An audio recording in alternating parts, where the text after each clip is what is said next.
In this section, we will study the effect of certain drugs and electrolytes on the ECG. First, digitalis effect and toxicity. This is an ECG of a patient on digitalis.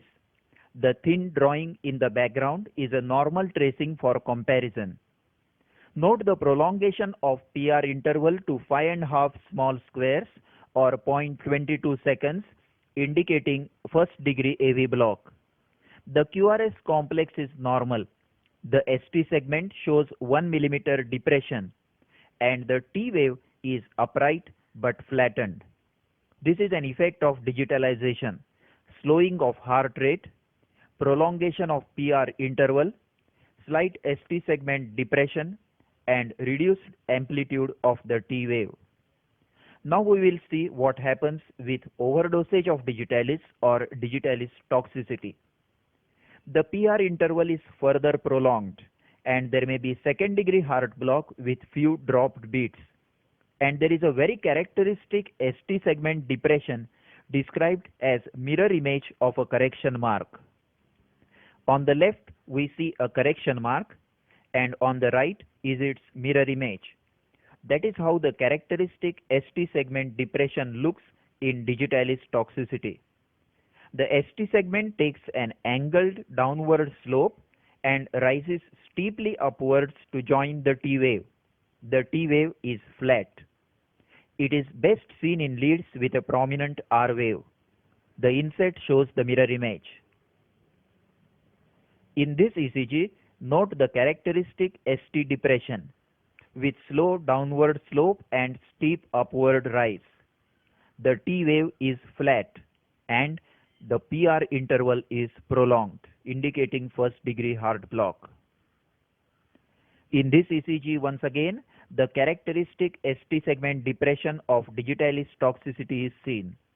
With further toxicity, the T wave becomes flat or inverted and various cardiac arrhythmias may appear, commonest being ventricular extrasystoles, ventricular bigeminy, progressing to ventricular tachycardia.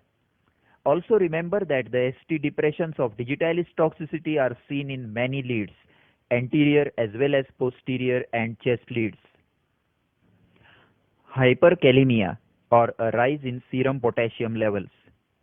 With mild rise in serum potassium levels to say 7 milliequivalents per liter, the T wave becomes taller and peaked, a very typical feature of hyperkalemia, and the P wave becomes flat.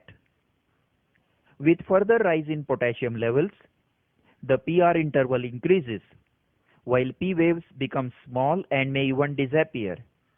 The T waves become taller and wider, tent-shaped, and the ST segment gradually merges into the proximal limb of the T wave. In this ECG of a patient with hyperkalemia, note the absence of P waves. Very tall and peaked T waves. The T wave is more than 10 mm in a chest lead. The ST segment is taken up in the proximal limb of the T wave. Note again the absence of P wave in lead 2, tall T wave and absent P wave. The tall T waves are more apparent in the chest leads.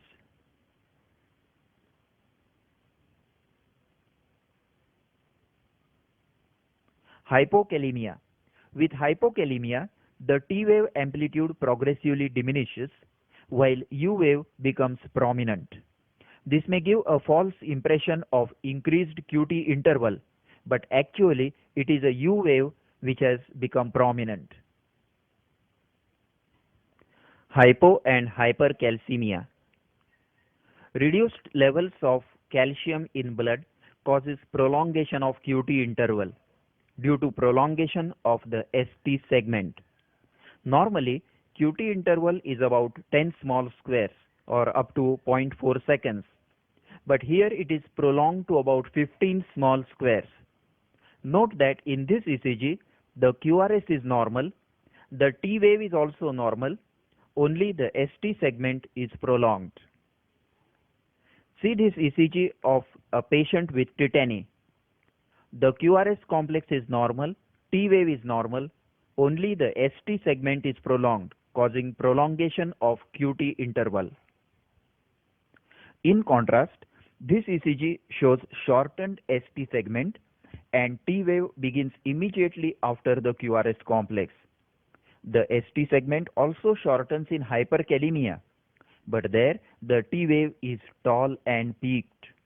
Note the ECG on the right, where the T wave is very tall, whereas in hypercalcemia, the T wave is normal and ST segment is shortened. Quinidine toxicity. Quinidine toxicity results in lengthening of the QT interval and also widening of the QRS complex.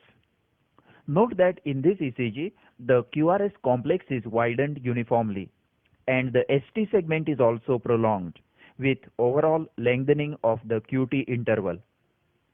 This is in contrast with hypocalcemia, where QT segment is prolonged but QRS and T waves are normal. Note again that in quinidine toxicity, the QRS is widened and ST segment is also prolonged, while in hypocalcemia, only the ST segment is prolonged. The QRS complex is normal.